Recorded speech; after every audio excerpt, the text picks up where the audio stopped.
नमस्कार मित्रांनो, आपले स्वागत आहे ए आय मराठी ऑफिशियल या यूट्यूब चॅनलमध्ये. मित्रांनो, रेशन कार्ड तुमचं रेशन कार्ड जे आहे, त्या रेशन कार्डची सर्वांना आपली के-वाय-सी करणं गरजेचं आहे.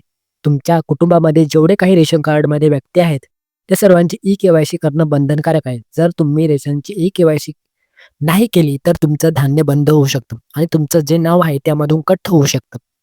लवकरात लवकर आपली ई-के-वाय-सी करून घ्या. थोडे दिवस शिल्लक आहेत. तुम्ही तुमच्या मोबाईलमधून रेशन कार्डची के-वाय-सी करू शकता. रेशन कार्डची ई-के-वाय-सी तुम्ही तुमच्या मोबाईलमधून कशा पद्धतीने करायची आहे, याची ए टू झेड प्रोसेस असणार आहे. व्हिडिओ नक्की शेवटपर्यंत पहा. चॅनलवरती पहिल्यांदा आला असाल तर चॅनलला सबस्क्राईब करा आणि फॉलो करायला विसरू नका. तर चला मित्रांनो, व्हिडिओ सुरू करूया. तर मित्रांनो, सर्वात प्रथम तुमच्या मोबाईलमधून प्ले स्टोअर ओपन करायचं आहे. प्ले स्टोअरवरती सर्च करायचं आहे मेरा के-वाय-सी. लक्षात ठेवा, मेरा के-वाय-सी हे ॲप्लिकेशन तुम्हाला दिसते. पहा, मेरा के-वाय-सी हेच ॲप्लिकेशन आपल्याला इन्स्टॉल करायचं आहे. याची लिंकसुद्धा मी डिस्क्रिप्शन बॉक्समध्ये देतो. तर मेरा के-वाय-सी हे ॲप्लिकेशन इन्स्टॉल करून घ्यायचं आहे आणि त्यानंतर अजून एक ॲप्लिकेशन आपल्याला इन्स्टॉल करायचं आहे. ते म्हणजे इथं पुन्हा सर्च आधार फेस आयडी. अशा पद्धतीने आधार फेस आयडी असं सर्च केलं तर हे पहा, अशा पद्धतीने आधार फेस आयडी हे ॲप्लिकेशन आधार असं लिहिलेलं हेच ॲप्लिकेशन आपल्याला इन्स्टॉल करायचं आहे. 2 ॲप्लिकेशन आपल्याला दोन्ही इन्स्टॉल करून घ्यायच्या आहेत. इन्स्टॉल केल्यानंतर आता जे काही आपले मेरा के-वाय-सी जे ॲप्लिकेशन आहे ते आपलं इन्स्टॉल केलं होतं. हे मेरा के-वाय-सी ॲप्लिकेशन ओपन करायचं आहे. ओपन केल्यानंतर अशा पद्धतीने इंटरफेस तुम्हाला दिसेल. याला परमिशन द्यायची आहे. सगळ्या टर्म्स अँड कंडिशन अलाऊ करायचे आहेत. परमिशन द्यायची आहे.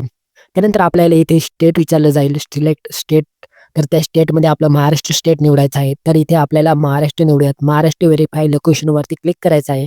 आपलं लोकेशन ऑटोमॅटिक व्हेरिफाय होईल. त्यानंतर ज्या व्यक्तीची के-वाय-सी करायची त्या व्यक्तीचा आधार नंबर इथे आपल्याला टाकायचा आहे आणि त्यानंतर जनरेट ओ-टी-पी वरती क्लिक करायचं आहे. जनरेट ओ-टी-पीवरती क्लिक केल्यानंतर आधार कार्डला जो नंबर लिंक आहे त्यावरती ओ-टी-पी जाईल आणि तो ओ-टी-पी तुम्हाला या बॉक्समध्ये टाकायचा आहे आणि जो कॅप्चा आहे तो कॅप्चा आहे तसा टाकून आपल्याला सबमिट ओ-टी-पी वरती क्लिक करायचं आहे. आधार कार्डला नंबर लिंक नसेल तर तो नंबर लिंक करून घ्या. तेव्हाच हा ओ-टी-पी येईल. ओ-टी-पी टाकून सबमिट केल्यानंतर इथे पाहू शकता तुमचं नाव दाखवेल, स्टेट दाखवेल, रेशन कार्डचा नंबर दाखवेल, डिस्ट्रिक्ट दाखवेल आणि के-वाय-सी झालेली आहे की नाही ते सुद्धा दाखवेल. ई-के-वाय-सी स्टेटस काहीच दाखवत नाही, लक्षात ठेवा. तर आता आपल्याला के-वाय-सी करण्यासाठी फेस ई-के-वाय-सी हा जो ऑप्शन दिसतोय त्यावरती आपल्याला क्लिक करायचा आहे. फेस ई-के-वाय-सी ऑप्शनवरती क्लिक केल्यानंतर ऑटोमॅटिक आधार कार्डची इथे एक्सेप्ट करायचं आहे. आधार कार्डचं ॲप्लिकेशन ओपन होईल आणि हा गोल जो चेहरा आहे, यामध्ये आपल्याला बरोबर चेहरा केल्यानंतर ऑटोमॅटिकली आधार कार्डचं इथे एक्सेप्ट करायचं आहे. आधार कार्डचं ॲप्लिकेशन ओपन होईल आणि हा गोल जो चेहरा आहे, त्यामध्ये आपल्याला बरोबर चेहरा घ्यायचा आहे आणि डोळे उघडझाप करायची आहे. फक्त चेहरा घेऊन डोळे उघडतात गेले, की इथे आपल्याला के-वाय-सी कंप्लीट होणार आहे. इथे पहा, ई-के-वाय-सी रजिस्ट्रेशन सक्सेसफुली म्हणजे आपली के-वाय-सी आता झालेली आहे. ओके करायचं. आता आपला के-वाय-सी झालेला आहे की नाही हे कसं तुम्ही पाहणार? तर आपल्याला यायचं इथे पुन्हा आहे त्याचं स्टेट निवडायचं आहे. आपला महाराष्ट्र जी अगोदर प्रोसेस केली होती तशाच पद्धतीने आपल्याला प्रोसेस करायची आहे. स्टेट महाराष्ट्र व्हेरिफिकेशन लोकेशन त्यानंतर आधार नंबर टाकायचा. जनरेट ओ-टी-पीवरती क्लिक करायचं. ओ-टी-पी येईल. तो ओ-टी-पी तुम्हाला या बॉक्समध्ये टाकून घ्यायचा आहे आणि जो कॅप्चा आहे, तो आहे तसा टाकून सबमिट करायचा आहे. जसं तुम्ही सबमिट कराल, तुमची के-वाय-सी झालेली आहे की नाही, तिथे तुम्हाला स्टेटस पाहू शकता. ई-के-वाय-सी स्टेटस आता वाय झालेला आहे. वाय म्हणजे येस, आपली के-वाय-सी आता कंप्लीट झालेली आहे. तर अशा पद्धतीने तुम्ही चेक करू शकता के-वाय-सी झालेली आहे की नाही.